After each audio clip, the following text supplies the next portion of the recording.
নবী করিম সাল্লাল্লাহু আলাইহি ওয়াসাল্লাম দোয়া করেছেন, আল্লাহুম্মা বারিক লানা ফি রজব ওয়া শাবান ওয়া বাল্লিগনা রমাদান। আয় আল্লাহ, তুমি আমাদের রজব এবং শাবানের মধ্যে বরকত দিয়ে ভরায় দাও, আর তুমি আমাদেরকে রমজানকে মিলায় দাও। সুবহানাল্লাহ। হযরত আয়েশা রাদিয়াল্লাহু তাআলা আনহা বলছেন, আল্লাহ নবী সাল্লাল্লাহু আলাইহি ওয়াসাল্লামকে রমজান মাস ছাড়া আর কোন মাসে এত রোজা রাখতে দেখি নাই যে রোজা আল্লাহর নবী সাল্লাল্লাহু আলাইহি ওয়াসাল্লাম শাবান মাসে রাখতেন। সুবহানাল্লাহ। নবীজি অন্য সময় অন্য মাসে সোম, বৃহস্পতি 13, 14, 15 এই হিসেবে 4টা সোম বৃহস্পতিতে 8 দিন, আর আইয়ামে বীজের 3 দিন, এই 11টা রোজা নবী করিম সাল্লাল্লাহু আলাইহি ওয়াসাল্লাম মিস ছিল না। কিন্তু আল্লাহ নবী যখন এই শাবানের মধ্যে ঢুকতেন তখন রাসূলুল্লাহ সাল্লাল্লাহু আলাইহি ওয়াসাল্লাম এই রোজাগুলি এত রাখতেন মনে হতো যেন তিনি ধারাবাহিকভাবে রোজা রাখতেছেন। সুবহানাল্লাহ। এই জন্য আমরা এই মাসটাকে আল্লাহ রাব্বুল আলামিনের রাসূলের সুন্নাহ অনুযায়ী আমল করার চেষ্টা করি। অন্তত সোম, বৃহস্পতি এবং আইয়ামে বীজের সিয়াম যেন মিস না হয়। পারবো তো ইনশাআল্লাহ?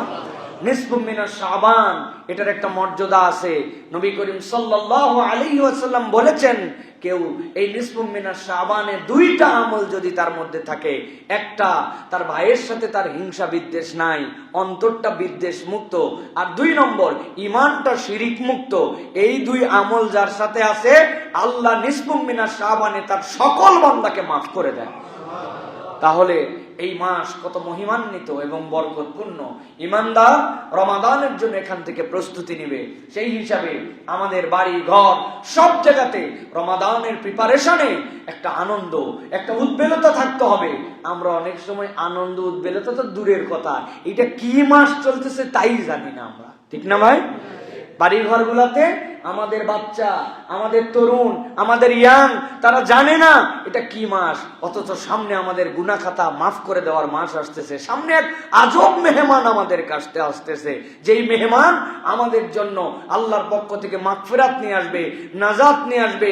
আল্লাহর পক্ষ থেকে অসীম এমন এক রাত নিয়ে আসবে, যেই রাতের কারণে আল্লাহ পৃথিবীর সকল উম্মতের আগে উম্মতে মুহাম্মাদীকে জান্নাতে ঢুকাবেন। সুবহানাল্লাহ। তার জন্য আমাদের মনের তামান্না কতটুকু, পেরেশানি কতটুকু, প্রস্তুতি কতটুকু, এটা আমাদেরকে খেয়াল করতে হবে। আমাদের মা বোনেরা কিছু প্রস্তুতি গ্রহণ করছে, এটাও নাজায়েজ নয়। আল্লাহ রাব্বুল আলামিন বলেছেন যে হজের ব্যাপারে যে তোমরা প্রস্তুতি গ্রহণ করো, আর জেনে রাখো উত্তম প্রস্তুতি হচ্ছে আল্লাহ রাব্বুল আলামিনের তাকওয়া। সেই হিসাবে কিছু পেঁয়াজ কেনা, কিছু ছোলা কেনা, কিছু তেল কেনা, কিছু আয়োজন করা, এটা নাজায়েজ নয়।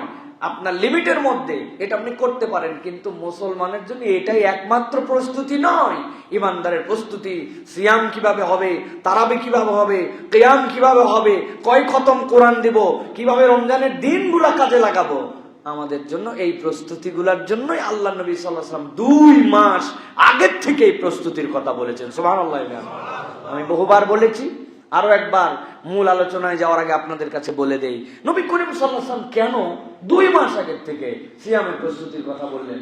আপনার এলাকায় ওই যে রিক্সা চালায়, ওই যে ভ্যান চালায়, রাস্তার মাটি কাটে, ডেলিভারি কাজ করে, মাথায় করে মশলা ঢোয়ায় ছাদ ঢালাই দেয়, বলেন তো ভাই, যেই লোক মশলা ঢোয়ায়, যেই লোক সকাল থেকে 8 ঘন্টা মাটি কাটে, ওই লোকের দ্বারা রোজা রাখা গরমের চড়া দিনে কঠিন কিনা? কঠিন কিনা? আপনি বলবেন না আল্লাহর বিধান ফরজ, রাখাই লাগবে রোজা তোমারে। ওই বেটা বলবে তুই একদিন মাটি কাটে আর রিক্সা চালায় দেখ। কি দেখুন, what is the plan for them? তাদের জন্য ইসলামের প্ল্যান কি? আল্লাহুম্মা বারিক লানা ফি রজব ওয়া শাবান ওয়া বাল্লিগনা রমাদান। নবী করিম সাল্লাল্লাহু আলাইহি ওয়াসাল্লাম বলছেন 60 দিন আগের থেকে প্রস্তুতি নিতে। ভালো করে বোঝেন, একটা লেবার 6 ঘন্টা 8 ঘন্টা কাজ করে, সে যদি রমাদানের প্রতি আল্লাহর নবীর দিক নির্দেশনা ফলো করত, তাহলে সে কি প্ল্যান করত?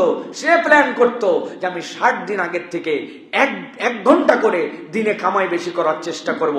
আমি 60 দিন আগের থেকে প্রতিদিন যদি 700 টাকা কামাই করি, তাহলে ওখান থেকে 50 টাকা করে সেভিংস করব।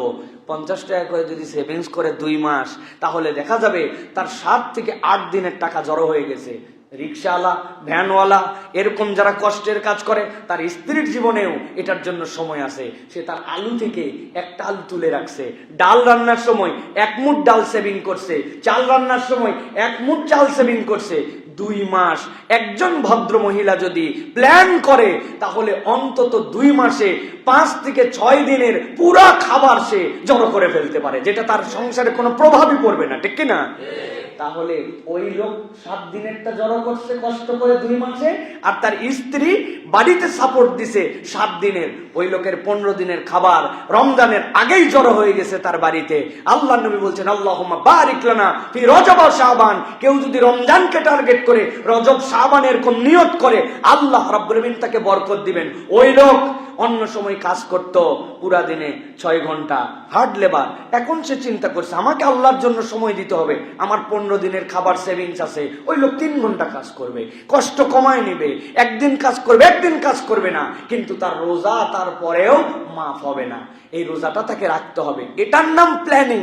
এখন আমি খালি বলি রোজা রাখতেই হবে, ওই লোক বলছে হুজুর একদিন খালি মাথায় করে মশলা ডোয়ায় তারপর রোজা থাইকে না। হুজুর তো বেকায়দায় পড়ে গেছে যে কথা তো ঠিক, কিন্তু এর জন্য কোনো প্ল্যানিং আছে কিনা? এই জন্য হচ্ছে এই 2 মাস প্ল্যানিং এর মাস, মানুষকে উদ্বুদ্ধকরণের মাস, মানুষকে জানানোর মাস। আল্লাহ রাব্বুল আমিন আমাদেরকে উত্তম ভাবে এ বছরের রমাদানকে গ্রহণ করার তৌফিক দান করেন।